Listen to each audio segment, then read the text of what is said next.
Na kaj pomislite ob besedni zvezi predelana oziroma procesirana hrana?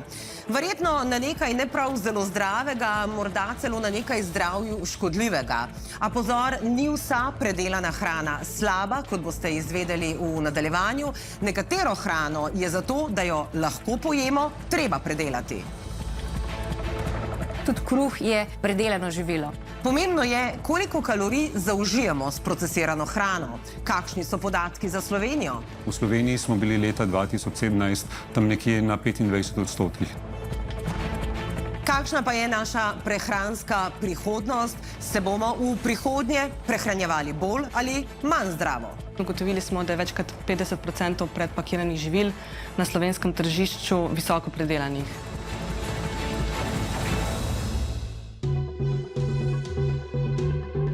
Konec minulega leta so javnost dodobra pretresli rezultati kar 30 let dolge študije, ki je pokazala, da uživanje sladkih pijač, procesiranih mesnih izdelkov in živil, ki vsebujejo veliko soli ter maščob, ni le škodljivo za zdravje, pač pa da tveganje za zgodnjo smrt poveča za 4%. Visoko procesirana hrana očitno je odgovorna za debelost ne samo zaradi svoje hranilne sestave, ker ima posebne dodatke, ojačevalce okusov, takšno strukturo, da jo potrošniki pojedo več, kot bi pojedli običajnih živil. Raziskovalci ob tem opozarjajo, da je ključno, koliko tovrstnih živil zaužijemo in kako pogosto jih jemo, pa tudi, da vsa procesirana hrana ne sodi v isti koš. Vzamemo ene navadne koruzne kosmiče, pa čokoladne kroglice. Na teh piše, da nimajo dodanega sladkorja. Tako imenovani sistem Nova predelana živila razvršča v 4 skupine. V prvi skupini so minimalno predelana živila z osnovnimi postopki, kot so sušenje, mletje, fermentacija, pasterizacija, hlajenje, zamrzovanje, vakuumsko pakiranje. Denimo moka, zamrznjeno meso in zelenjava, sušeno sadje, kava, polenta, riž, testenine, jogurt.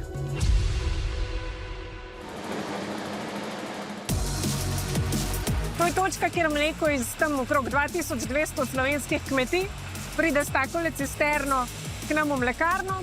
Tukaj preverimo, da je mleko popolnoma primerno za predelavo. Prej naredimo par testov, zato da samo, če je 100% varno, ga šele pretočimo k nam. Mleko s kmetije do mlekarne v povprečju potuje od 6 do 8 ur. Na dan ga sprejmejo 600 000 litrov, na leto pa predelajo preko 200 milijonov litrov.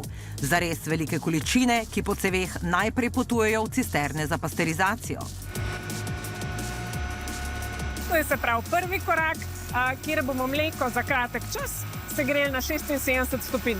To je uveljavljen, vsem poznan tehnološki postopek, v katerem smo se učili, ne vem, v osnovni šoli. To so jogurtove kulture, se pravi taki živi mikroorganizmi, ki naredijo v mleku ta čudež, da nastane jogurt. Ta postopek je povsem enak, kot če bi jogurt iz mleka sami pripravljali doma, le da v mlekarnah fermentacija poteka pod strogo kontroliranimi pogoji. To je pa polnilnica, se pravi zadnji korak. Ko je jogurt pripravljen, ga pri temperaturi polnjenja na stroju napolnimo na embalažo. Bistvo tukaj je, da spet vse poteka pod maksimalno kontroliranimi pogoji. To se pravi, da je izdelek varen za uživanje in visoko kakovosten. Tukaj le pride ven v neki prepoznavni embalaži, potem gremo samo še naprej v hladilnico in v hlajeno skladišče, kjer je 4 do 6 stopinj, iz skladišča na hlajen kamion, s hlajenim kamionom do trgovca in seveda v hladilnik.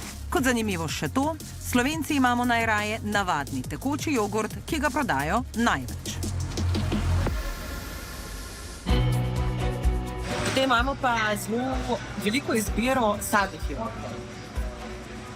Recimo marelica, grški jogurt z datlji in medom. Jogurt je jogurt, ampak v bistvu je med njimi velika razlika. Sploh med tem, ali gre za navaden jogurt, naravni jogurt, torej brez dodatkov, samo za fermentirano mleko, ali gre za jogurt z dodatki, naprimer z dodatkom sadja ali pa dodatkom neke čokolade ali pa vanilije, recimo. Jogurte, ki smo jih kupili, smo odnesli na biotehniško fakulteto. Za 24 ur inšpektor jih je analizirala Anja Bovha. Tudi navaden jogurt vsebuje sladkor, ampak to ni dodani sladkor. Seveda je naraven sladkor prisoten v mleku, torej laktoza. medtem ko je v teh jogurtih občutno več sladkorja, torej če ga je v tem nekje 4 grame, tukaj najdemo lahko 11, 12, 13, 14 gramov sladkorja. Ves ta sladkor je dodan pa je lahko s sadjem, a v večini primerov ni prisotno le sadje, temveč tudi sadni pripravek, ki vsebuje aditive. Naprimer, našli smo en jogurt, ki se oglašuje kot z medom, z datli. Bi si predstavljali, da je sladkan z datlem in z medom, a ne? Ampak je v bistvu po seznamu sestavin pred tem na vrsti že sladkor. Torej je osnovno sladilo sladkor, medtem ko so seveda med in datli dodani predvsem za okus in pa za atraktivno embalažo. In koliko sladkorja zaužijemo z enim sadnim jogurtom? 25 gramov je 5 žlic sladkorja. Predstavljajte si, da bi si jih dali v kavo ali čaj. Okus vam verjetno ne bi bil preveč všeč, ker bi bil napitek preprosto presladek. Analizirali smo tudi kosmiče za zajtrk, več v nadaljevanju, še prej pa o analizah, ki jih opravljajo na Institutu Jožefa Stefana. Sledljivost in pristnost živil že desetletja preverja strokovnjakinja Nives Ogrinc. Tukaj lahko ugotavljamo, ali je bil izdelek pristen, se pravi, če mu je bilo kaj dodano. Ugotavljamo lahko, ali je naraven ali je sintetičen. Ugotavljamo lahko, ali je bil organsko ali konvencionalno pridelan. In na koncu tudi ugotavljamo, ali je ustrezno deklariran oziroma kakšna je država proizvajalka. Če bi združili vse podatke, razlaga Ogrinc, kar tretjina izdelkov ne ustreza deklaraciji. Še posebej zanimiva je analiza mlečnih izdelkov, konkretno ovčjih in kozjih sirov. 120 vzorcev so vzeli pod drobnogled, pri eni petini so našli dodatke. V teh primerih v glavnem kravje mleko, recimo, ko pri izdelavi sira. Delali smo pa tudi manjše raziskave na konzervah rib, kjer smo ugotavljali, ali je res prisotno oljčno olje, in zanimivo, na tej manjši študiji smo ugotovili, da pravzaprav vse te konzerve dejansko vsebujejo oljčno olje in so ustrezno deklarirane. Olja, trsni sladkor, maslo, javorjev sirup. To so predelane kulinarične sestavine, ki jih uvrščamo v drugo kategorijo predelanih živil. Sem sodi tudi kokosova maščoba. V tretjo kategorijo živil uvrščamo zelenjavo v kisu ali slanici, vloženo sadje, sladkane oreške, sušeno in prekajeno meso, konzervirane ribe, paradižnikovo mezgo, pivo in vino. V zadnjo, četrto kategorijo pa celo nekatere vrste kosmičev. Med kosmiči so res velike razlike. Seveda gre tudi za različne ciljne skupine, a ne? Kupili smo 5 različnih vrst kosmičev, od najmanj do najbolj procesiranih z različnimi količinami sladkorja. Tale prvi primer gre za čisto navadne osebne kosmiče, gre za minimalno procesirano živilo, a ne? Torej ni navadno žitno zrno, ampak je to žitno zrno že rolano v tako obliko kosmičev. Torej so minimalno procesirani, brez nekih dodatkov, brez dodanih sladkorjev ali česarkoli drugega. Potem na drugem mestu bi lahko izpostavili take koruzne kosmiče. Poudariti je potrebno, da take kosmiče dobimo v 2 oblikah, torej potrošnik že ima izbiro. Lahko izberemo tiste s sladkorjem ali tiste brez. Enako velja za trendovsko granolo, ki jo lahko pripravimo sami doma in jo sladkamo denimo z medom, medtem ko so med trgovinskimi precejšnje razlike. Kosmiči, ki targetirajo otroke, pa pogosto obljubljajo, da so zdravi za najmlajše, ker imajo denimo dodan kalcij. Imamo 2 različna primera. In sicer gre v obeh primerih za ultraprocesirano živilo. Te so brez dodanega polnila, te pa imajo poleg te čokoladnega ovoja še dodano polnilo. Vsebujejo nekje 30 gramov sladkorja na 100 gramov. Če si predstavljamo, da je to naprimer zajtrk, še z dodatkom mleka, ki ima seveda tudi nekaj malega sladkorja, lahko otrok zaužije že v bistvu celotne dnevno priporočeno količino sladkorja, samo z enim obrokom. Ko govorimo o visoko predelani hrani, govorimo o ponudbi in o tem, koliko takšne hrane pojemo. Odgovor na prvo vprašanje ima raziskovalka z Inštituta za nutricionistiko Edvina Hafner. Ugotovili smo, da je več kot 50% predpakiranih živil na slovenskem tržišču visoko predelanih. Ugotovili smo, da je več kot 90% teh visoko predelanih živil manj ugodne hranilne sestave. Torej, tudi kadar želimo izbrati bolj ugodno živilo, imamo pri tem zelo majhne opcije. Visoko procesirane izdelke praviloma odraža nizka cena, všečna senzorika, agresivno oglaševanje, privlačna embalaža, pa tudi priročnost, ki je v današnjem svetu zelo pomembna. Vse pelje v to smer, da se takšnih živil tudi preveč zaužije. Torej, slabša hranilna sestava, plus prevelike količine. Predelava hrane se sicer dogaja že tisočletja. Že naši predniki so pekli kruh, ki je prav tako predelano živilo, opozarja Mojca Korošec z Biotehniške fakultete. Predelava živila ali pa neke osnovne surovine v živilo je potrebno, da pravzaprav sploh velikokrat osnovna surovina zares postane živilo, ki je za nas in varno in pa za nas tudi okusno. Osnovni tehnološki postopki, kot so mletje, mešanje, fermentacija, konzerviranje, so tradicionalni postopki predelave, ki ohranjajo hranilno vrednost živil. Vse tisto, kar torej počnemo doma, ko denimo za ozimnico pospravljamo zelenjavo in sadje, ko kisamo zelje, blanširamo, zamrzujemo. Kaj pa industrijski izdelki na trgovskih policah? Po čem naj se ravnamo? Kdaj naj zvoni alarm? Kadar so seznami sestavin zelo dolgi, ko pravzaprav vidimo, da niso noter samo neka taka osnovna živila, recimo moka, zdrob, tudi lahko škrob, gluten in tako naprej, ampak imamo recimo še en kup recimo nekih snovi za vezanje, lahko tudi za uravnavanje kislosti, pa potem naprimer konzervansi. Ravno zaradi različnih sestavin in dodatkov je marsikomu bolj všeč industrijski okus izdelka, a vedeti morate, da je ta okus pogosto na račun dodanega sladkorja.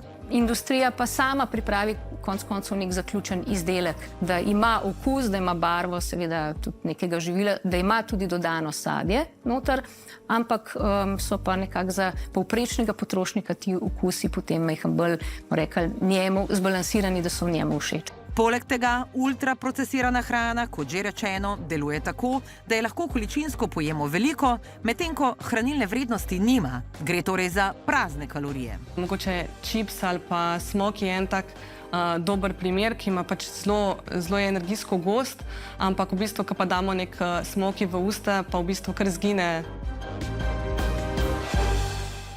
Poleg kosmičev med ultraprocesirana živila sodijo vsa tista, ki v svoji sestavi praviloma ne vsebujejo izvornih nepredelanih živil, ampak so narejena iz maščob, olja, sladkorja, škroba, beljakovin, modificiranega škroba, vsebujejo pa tudi ojačevalce arom, barvila in druge aditive.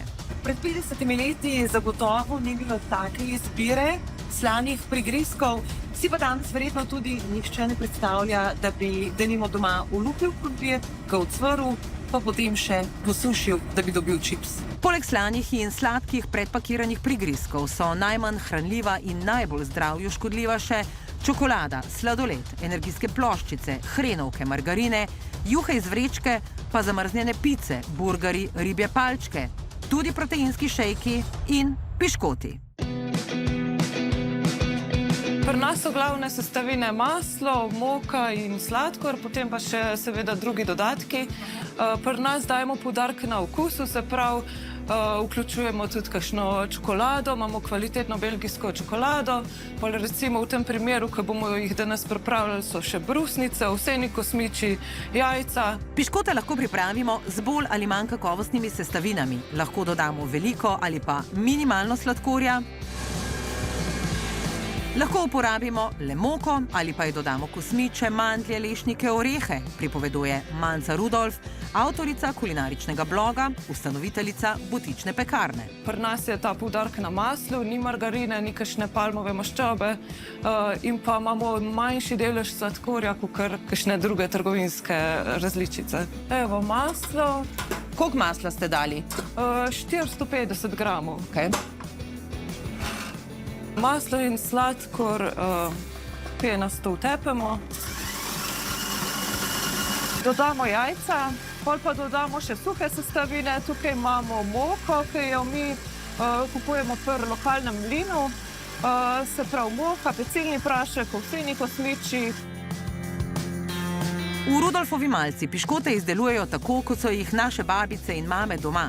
Piškotno testo vzamejo iz mešalnika, ga preložijo v večjo posodo, potem v folijo in v hladilnik. Na 45 minut je za eno maso, da si vse zvagaš, vse pripraviš, narediš. Iz teh oblikujemo kroglice in jih polagamo na pekač. Zdaj grejo pa v pečico? Ja, tako je. Koliko časa se peče? 10 minut. Če piškote kupujete v trgovinah, bodite pozorni na vsebnost sladkorja in vrsto maščobe. Več izdelovalcev piškotov nam je namreč potrdilo, da trgovci od njih zahtevajo kar se da poceni izdelek, ki pa pomeni tudi manj kakovostne sestavine. Razlika je tudi v ceni. Linški piškoti Rudolfove malce stanejo 30 € na kilogram.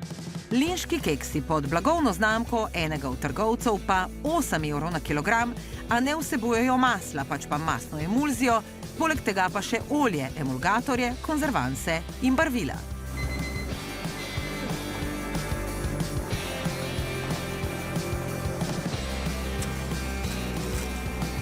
A bo?